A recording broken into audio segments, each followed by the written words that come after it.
Hello, my friends. Welcome to PMP Journey. Today, we're going to be talking about Scrum. Scrum is really important for your PMP exam.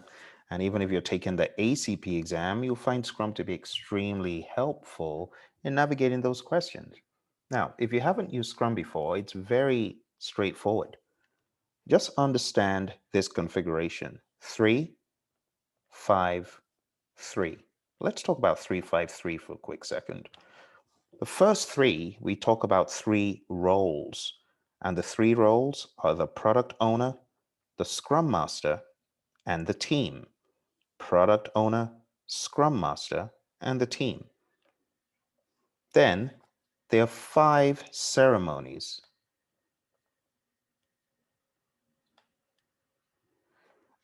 And we're going to go through the 5 ceremonies in a little bit. I don't want to inundate you with the ceremonies just yet, but just keep that in mind. And they are 3 artifacts. And the 3 artifacts are the product backlog, the sprint backlog, and the potentially shippable increment. Product backlog, sprint backlog, and potentially shippable increment. Now we've got the little rocks out of the way, let's talk about the 5 ceremonies. The 5 ceremonies are as follows. We have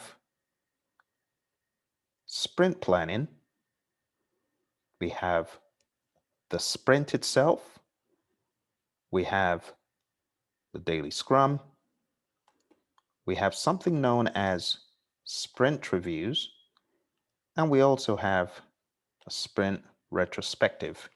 Now, in addition to these formal ceremonies, we have one ceremony which is not part of the formal ceremonies. I'm going to put this in yellow just so it stands out. We refer to this as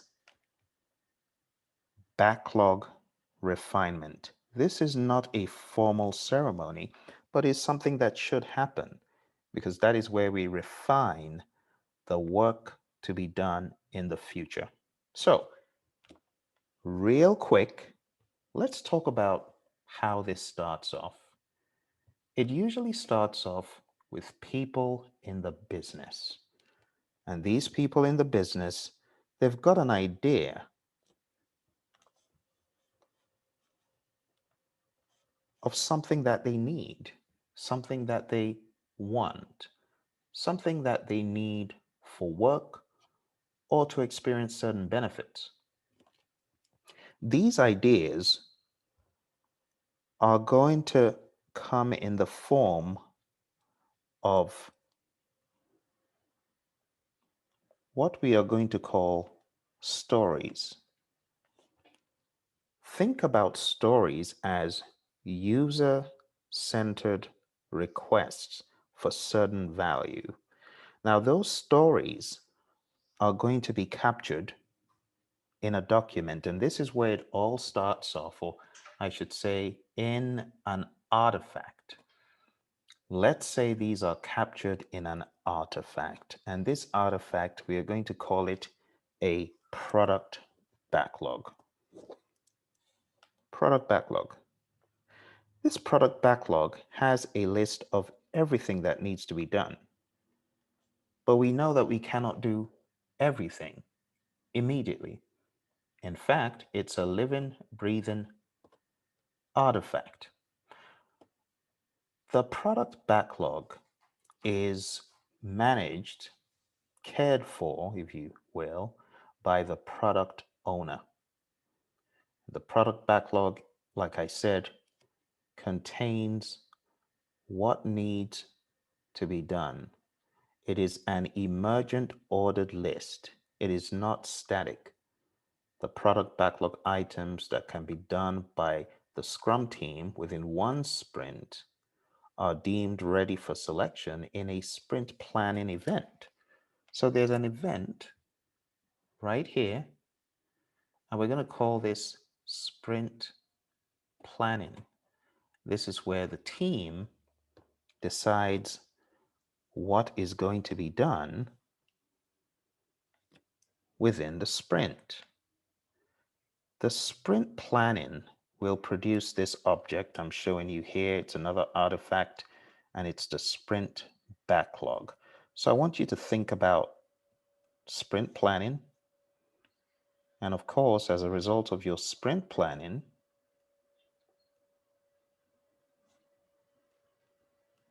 you will get your sprint backlog.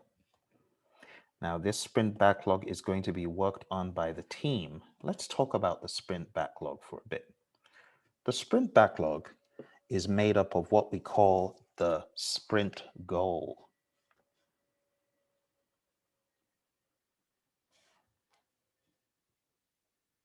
Think of that as the why.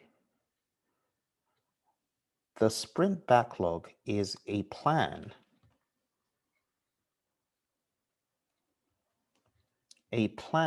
by and for the developers. Now, when we say developers, we mean development team. When we say development team, we don't mean coders, testers, and all those folks alone. Remember, Scrum could be used across a variety of industries. It does not have to be software alone. So it's a plan by and for the people doing the work. It's visible. It's a real-time picture of the work that the team decides to work. And it's a plan to be accomplished during the sprint in order to achieve what we say is the sprint goal. And as a result, the sprint backlog is updated throughout the sprint as more is learned. Now, this sprint backlog is going to be worked, as I said, during the sprint. And the sprint is a time box. And in the world of Scrum, this time box could be anywhere from 1 to 4 weeks. Now, there are some teams that use more than 4 weeks, but the sweet spot in industry is 2 weeks on average. Just remember that. Now, in addition to the sprint, we also have another meeting within the sprint known as a daily Scrum.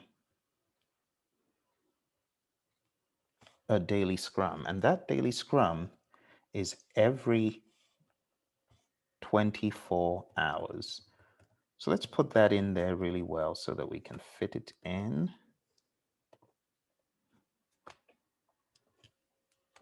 That's your daily Scrum. And this is every 24 hours. And it's a 15-minute stand-up meeting. And in this 15-minute stand-up meeting, the team who are working on the product answer 3 questions. What have you done since our last meeting? What are you going to do today? And are there any impediments in your way? So we've talked about 3 of these very important ceremonies so far. We've talked about sprint planning, where we get the sprint backlog.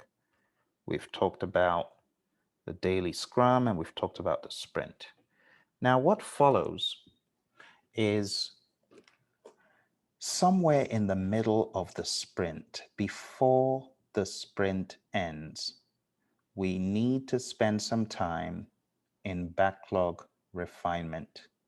We need to take a look at our product backlog, and we need to work those items to understand what comes next and get it to what we call the definition of ready. In other words, ready to go to the next sprint. So I want to call this out. As I said, it's not one of the formal ceremonies, but you don't want to forget that in the middle, you're going to do some backlog refinement.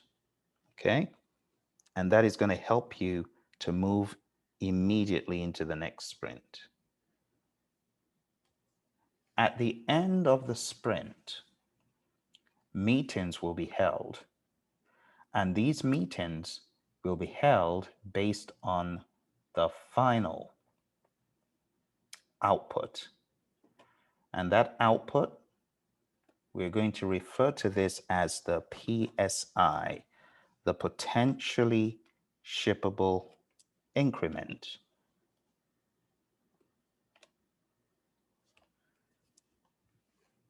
The potentially shippable increment, also known as the increment, is a stepping stone towards the overall product goal, and each increment is additive to all prior increments. So think about it like this. We had increment 1, 2, 3, 4, 5. Now this is increment 6. So imagine lots of tiny little increments. As the project progresses, you are going to get a lot of these increments, and these are all going to add up to what you would call the product goal. But remember, in this case, we are talking about one piece of the ultimate overall product. And we just simply refer to that as the increment. So it's not a collection of several increments, it builds on those prior increments.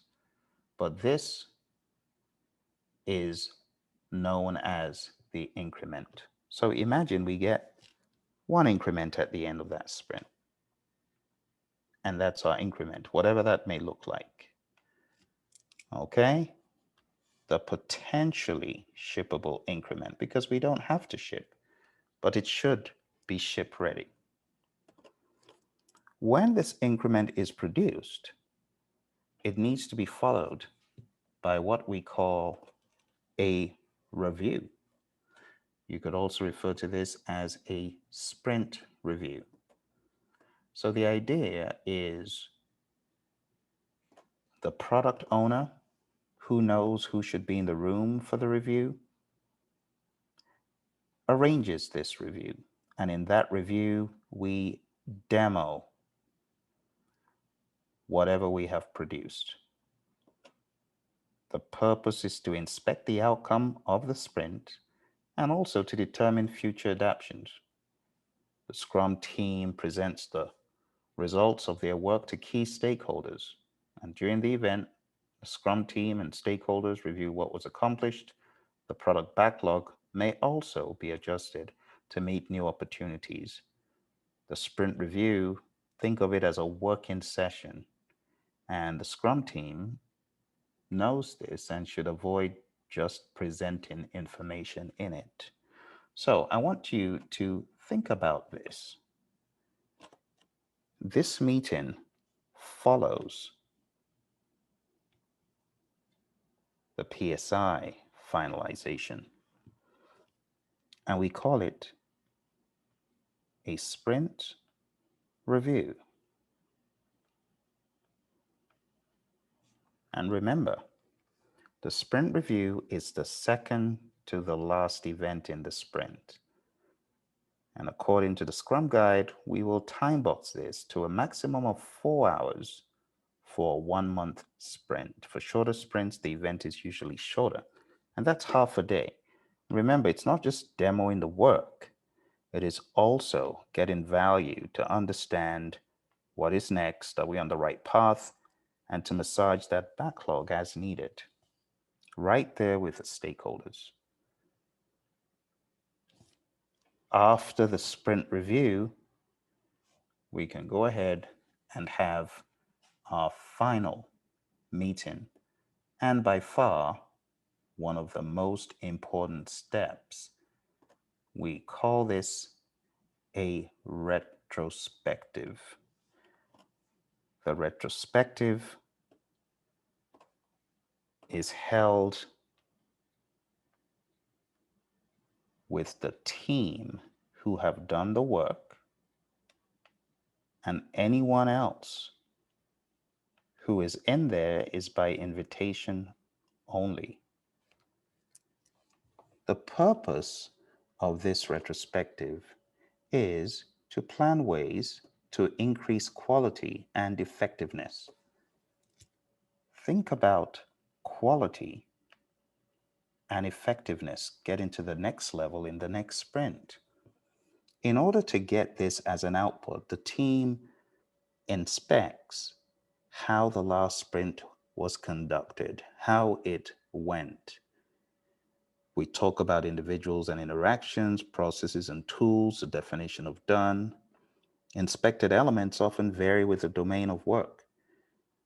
Assumptions that may have led the team astray are identified and the origin of those red herrings explored.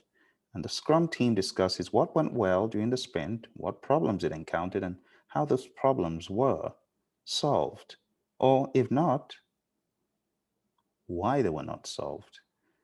The Scrum team identifies the most helpful changes to improve its effectiveness. In other words, what are one or two items that we can take away from this meeting as points for improvement and put into the backlog for the next sprint?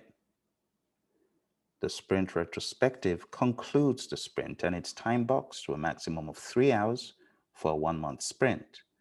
For shorter sprints, the event is usually shorter. And that, my friends, is the landscape in the world of Scrum. Just remember, anytime you are asked, what is Scrum?